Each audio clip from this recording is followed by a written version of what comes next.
आज समझते हैं ओम का नियम क्या होता है। बहुत ही इंपॉर्टेंट टॉपिक है, बोर्ड परीक्षा में अक्सर ये आता ही रहता है।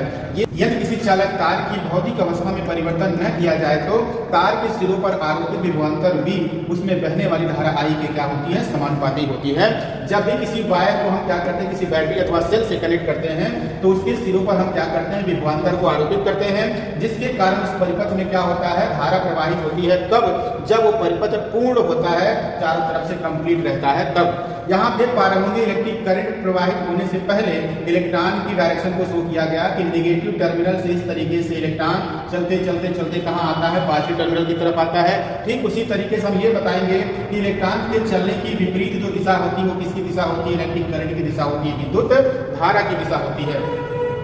ओम के नियम को समझने के लिए पहले तो हम विभवांतर और दूसरी चीज क्या समझते हैं, धारा को समझते हैं। जब इस चालक तार के सिरों पर विभवांतर आरोपित किया जाएगा तो उसमें क्या होगी, धारा बहेगी और वो धारा विभवांतर के ऊपर निर्भर करती है। जैसे जैसे विभवांतर को इंक्रीज करेंगे यानी बढ़ाएंगे, यानी यहाँ पे वोल्टेज को इंक्रीज अगर हम करते हैं तो उस कंडीशन में परिपथ में धारा का भी मान क्या होता है, बढ़ता है।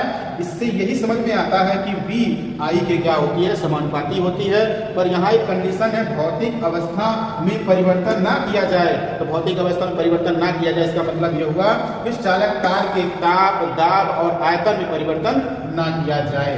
तो उसी स्थिति में क्या होता है, ओम का नियम पूर्ण रूप से लागू होता है। तो V समानुपाती I लिखते हैं हम लोग, और समानुपाती का जब सिंबल हटाया जाता है लेकिन नियतांक आता है जिसे क्या कहते हैं, कैपिटल R, और उस R का नाम क्या है, प्रतिरोध। और ऐसा कोई तार नहीं जिसका कोई R नहीं, तार है तो R है, बाकी सब बेकार है। अगर इस फार्मूले को आप जानते हैं तो बिल्कुल समझ पाएंगे कि इस वायर में रेजिस्टेंस तो होगा ही होगा, बिना उसके ये वायर में बढ़ ही नहीं सकता है।